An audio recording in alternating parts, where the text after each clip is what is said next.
Começamos a edição de hoje falando sobre saúde. Vamos bater um papo sobre a prevenção do suicídio. De acordo com a Organização Mundial da Saúde, a cada 40 segundos uma pessoa tira a própria vida no mundo, sendo a segunda maior causa de morte entre jovens de 15 a 29 anos. No Brasil, foram registrados mais de 13 mil casos, em sua maioria, entre indivíduos do sexo masculino, só no ano de 2016. Infelizmente, esses números continuam alarmantes. E sobre esse assunto, a gente começa o nosso bate-papo a partir de agora com a nossa psicóloga, psicanalista, Patrícia Pinatti. Patrícia, muito obrigada, claro, sempre aqui com a gente, trazendo esclarecimentos importantíssimos, inclusive com experiências da rotina mesmo, no consultório e durante vários eventos que você participa, não só aqui no estado. É verdade. É muito importante falar sobre isso, não só nesse mês, né, de Setembro Amarelo. Setembro Amarelo, na verdade, é um marco. Ele veio para alertar, mas isso está no cotidiano da gente, está no cotidiano dos nossos consultórios, nossos psicólogos.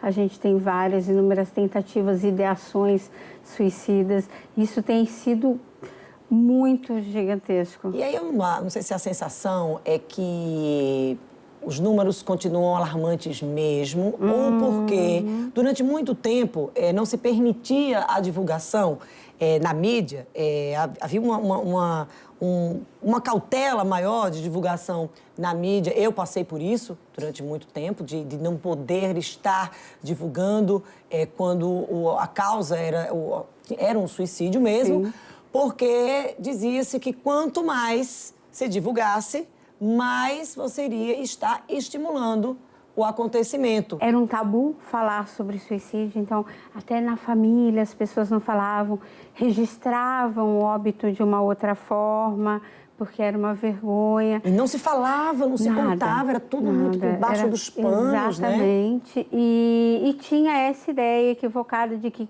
falando você, na verdade, estimula a pessoa a se matar. A ideia, muito pelo contrário, isso caiu. A gente precisa falar muito sobre isso, a gente precisa falar muito sobre as dores psíquicas, o sofrimento. Isso vem também com o estigma das doenças mentais, que a gente está brigando aí para desestigmatizar. Para você ter uma ideia, 90% dos suicídios estão atrelados a doenças mentais, a depressão, ansiedade, transtornos de humor. Quer dizer, então, a gente desestigmatizando uma coisa, naturalmente a gente vai falando das outras, né? É porque lá quando surgiu lá a lei antimanicomial, isso já começou, né, a dar uma quebra. Por quê? Porque antes, qualquer pessoa que tinha qualquer distúrbio, foi uma depressão, que hoje quem está ali do lado, o vizinho, o primo, o irmão, o pai, a mãe, hoje a gente convive muito com isso, né?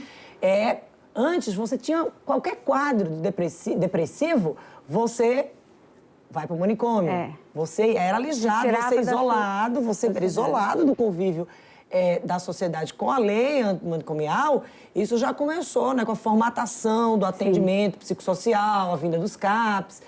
Com esse atendimento mais humanizado, você também tem chances maiores de recuperar essa pessoa, de você tratar com mais eficácia essa saúde mental. E a pessoa fica um pouco mais à vontade para dizer que está sofrendo, ela não se sente tão excluída ou tão marginalizada. As pessoas que estão ao redor, por isso que a gente tem que falar muito, também tem uma escuta mais atenta, né? Porque essa coisa de, minha vida não faz mais sentido, eu não sei para que eu estou aqui, não tenho mais vontade de fazer nada. Então, a gente também está escutando melhor isso, a gente está acolhendo. Por isso que a mídia, que a gente está aqui, né, para falar exatamente disso, desse conhecimento, da gente ouvir melhor, do outro poder falar, estou sofrendo, eu estou chateado, está doendo muito. Porque a pessoa precisa de espaço, ela precisa entender que ela tem espaço para falar aquilo ali. Ela não pode se sentir tolhida, senão não vai avançar. Senão ela não vai avançar. E aí chega um momento no final da linha que ela não aguenta mais aquele sofrimento, então ela transpõe. Tem um médico psicanalista que eu gosto muito, o Cassorla, que ele fala que as pessoas não querem morrer. Na final, ela nem sabe o que é a morte. né? Então, na verdade, você quer parar aquele sentimento, aquela sensação de dor, aquela angústia que não tem fim. Então, você não vê outro caminho e você, na verdade, se depara com uma solução.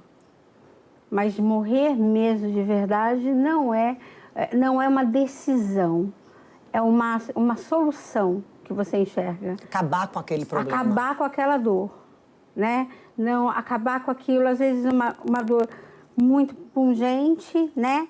Ou às vezes aquela dor que fica, aquela angústia perene. Todo dia você sente aquilo, não tem mais vontade, aquilo vai... E aí você não tem suporte, você não encontra esse espaço que a gente está falando. Muita gente busca os consultórios de terapeutas, inclusive, para isso. Assim, claro que o acompanhamento do profissional é fundamental, mas é tão bom também a gente poder compartilhar isso com aquelas pessoas que estão próximas a gente, mas também, não sei, Patrícia, eu queria a tua ajuda. Será que é isso também? As pessoas têm muito medo ainda, aquela questão que a gente vem falando aqui por conta desse boom aí de redes sociais. As pessoas não querem ser julgadas mais, elas já são julgadas em tantos pontos, em tantas redes sociais, e elas ficam com medo, não é de expor, não sei, de revelar mesmo, de se abrir com as pessoas. Porque ainda estamos atrelados à ideia da questão do distúrbio mental, né, do transtorno mental, à fraqueza. Então, eu estou deprimida, eu sou uma pessoa fraca. No consultório, eu ouço isso regularmente. E como é que eu faço para ficar forte? Porque eu estou deprimida. Uma coisa não tem nada a ver com a outra. A doença mental, ela tem que ser vista de uma forma como qualquer outra patologia. Como uma dor nas costas, como uma dor de estômago. Então, a gente precisa desestigmatizar. Quando você desestigmatiza, eu chego para você, que é minha amiga, que trabalha comigo, e falo assim, Dani, eu estou tão, não sei... Estou tão sem sentido, as coisas estão tão difíceis para mim. E aí, a partir desse elo, você me ajuda a procurar ajuda de um psicólogo formado pelo CRP, os nossos colegas psiquiatras. É muito importante, outra coisa, dizer, as pessoas que falam que vão se suicidar, elas vão se suicidar. Tá? Então, aquela velha lenda, cão que ladra não morde, se fosse para se suicidar, já tinha se suicidado. Não, é assim. Isso é um pedido de socorro. Então, eu estou declarando, nomeando, eu quero me matar. Se eu quero me matar, quero ir contra o instinto da vida, que é uma das coisas que a gente tem mais forte, né? Então, alguma coisa está errada. Você perceber, você está ali atenta. Às vezes a gente está tão na correria, né? Que às vezes as pessoas falam com a gente, às vezes dá um sinal até claro disso, né? E a gente simplesmente ignora. Ou seja, não custa nada. Ali, sei lá, a pessoa falou alguma coisa, opa, tem alguma coisa errada. Tá ali num caminho, 5 minutinhos que teve de folga, dá uma ligação, passa uma mensagem. Às vezes aquela pessoa, aquilo ali muda tudo para aquela pessoa. Tudo. Fui lembrada, olha, eu consegui a atenção, eu tenho atenção. E não negligenciar a dor do outro. Nunca, jamais. A gente tem um costume de competir com dor, né? Eu tenho dor no joelho. Mas você não sabe que eu tenho dor. Então, verdade. Não pode competir com a dor. A sua dor, ela é a sua dor e ela tem que ser levada em consideração. E a gente está trazendo esse exemplo porque, assim, esse exemplo é um exemplo que pode ser corriqueiro, tá? A gente está tratando um assunto sério, mas esse lance da competição é corriqueiro. Tem gente que você parar para qualquer roda de conversa que você disser assim, ai, meu Deus, eu estou com uma dor de cabeça. Minha filha, você não sabe, semana passada eu já tive uma dor de cabeça.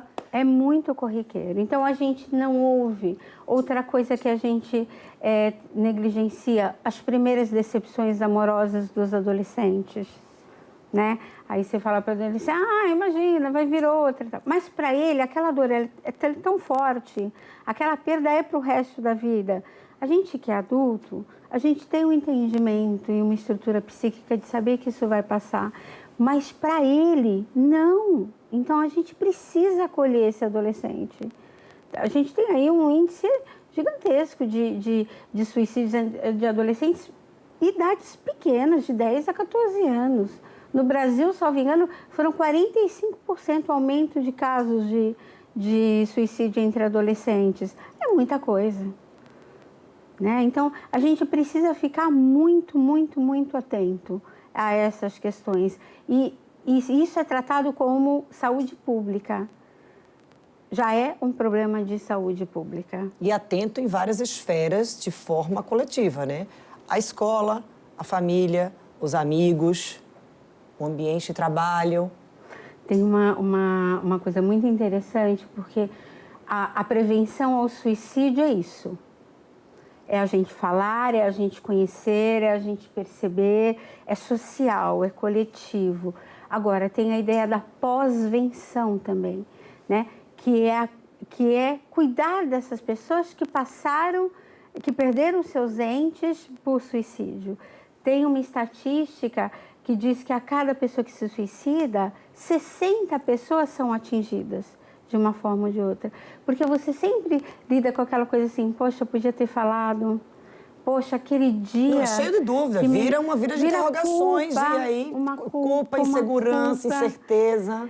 E isso adoece também, então a gente precisa cuidar dessas pessoas também que sofreram, que passaram por esse processo do suicídio de um ente querido. O suicídio, ele marca, é uma tatuagem.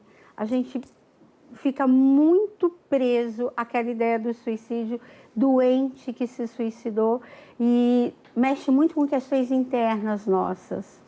Tem algum índice, por exemplo, entre tentativa ou suicídio entre homens e mulheres? Tem sim. Os homens cometem mais suicídio, 79% dos suicídios são masculinos, geralmente por enforcamento ou arma de fogo.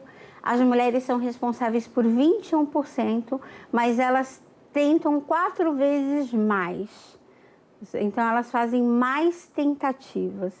E uma coisa que eu gostaria de falar aqui também, que é da população LGBTQ, que é uma população que tem muitos fatores de risco e eles têm de 3 a 7 vezes mais chances de cometerem suicídio por causa dos fatores de risco externos, bullying social, preconceito, dinâmica familiar, do que os cis heteronormativos. Então, é bom a gente falar dessa estatística também para alertar a sociedade como um todo. E a gente vai continuar, Patrícia, com esse assunto. Daqui a pouco, aqui no programa Utilidade Pública, a gente vai dar só uma pausa. A gente vai ao intervalo e a gente volta já. 2 minutos.